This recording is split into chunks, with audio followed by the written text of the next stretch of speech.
Uma característica do inverno são as baixas temperaturas. Problemas de saúde como gripes e resfriados são comuns nessa época. Mas além dessas doenças virais, o inverno pode trazer riscos a pessoas com problemas de coração e pressão alta. Segundo o Instituto Nacional de Cardiologia, o risco de sofrer um infarto pode ser até 30% maior nas baixas temperaturas. Seja para quem tem predisposição ou não, esses riscos são aumentados. O cardiologista Dr. Osvaldo explica a correlação entre o frio e os riscos de infarto. A gente tem a temperatura interna estável, independente da temperatura ambiente. E o corpo gasta uma energia, tem um trabalho para manter essa temperatura estável. Esse trabalho, o principal que ocorre é uma vasoconstrição. Os vasos sanguíneos como se espremessem para diminuir a superfície de perda de calor. Isso ocorre por uma ação de um hormônio, que é a catecolamina, adrenalina. Essa substância força a circulação, faz a constrição, diminui a perda de calor.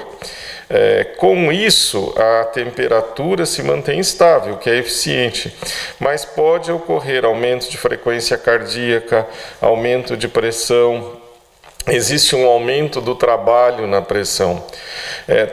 Todo esse mecanismo de compensação, se ele for intenso, se houver alguma outra situação associada, realmente facilita a presença de infarto e também de AVC. Outros fatores de risco, além de doenças do coração, pode aumentar as chances de infarto no inverno. Diabéticos, tabagistas, pessoas com insuficiência renal, colesterol elevado, obesos e pessoas com histórico familiar de infarto. Essas pessoas têm um risco aumentado, especialmente se houver um conjunto desses fatores, de ter derrame ou infarto. E no frio, essas mesmas pessoas têm o seu risco aumentado. Teriam uma chance ainda maior de ter infarto e derrame. Notadamente no frio mais extremo, né? No início do frio, porque todo o esforço anterior estava para uma temperatura estável de calor ou para temperaturas muito baixas. E pessoas que têm, ou por opção, ou por trabalho, a necessidade de se expor em longos períodos a ambientes frios, né?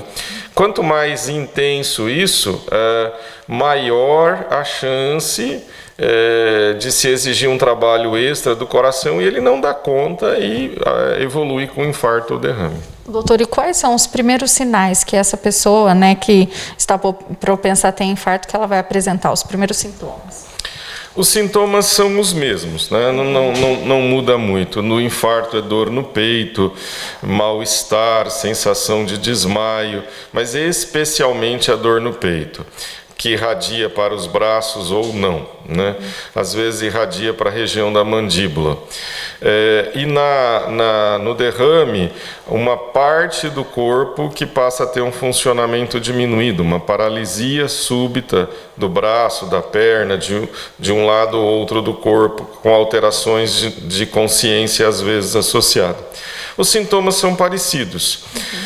O que a gente precisa estar é mais atento por ser um período de incidência maior. A orientação do médico é que pessoas do grupo de risco façam um acompanhamento médico antes do período de inverno. Pessoas que tomam remédios controlados para pressão arterial, diabetes, colesterol elevado e outras doenças do grupo de risco devem pedir ao seu médico uma avaliação da dosagem. Com os exames costumeiros, como se fosse uma outra época do ano, mas é interessante uma atenção maior nesta época. Especialmente os bem idosos, que são mais sensíveis, né? Todos têm, mas os mais idosos.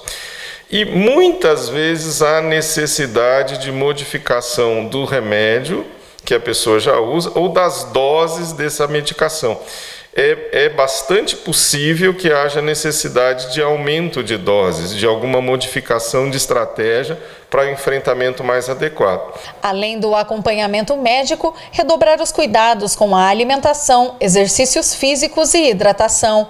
No inverno, as pessoas reduzem o consumo de água e essa prática pode causar uma desidratação do organismo, que também tem relação com o infarto. É uma época em que o mecanismo da sede está diminuído, mas a necessidade de se hidratar não. Então, mesmo sem sede, notadamente os idosos que têm um mecanismo de sede diminuído, precisa ser ofertado água, né, em quantidade.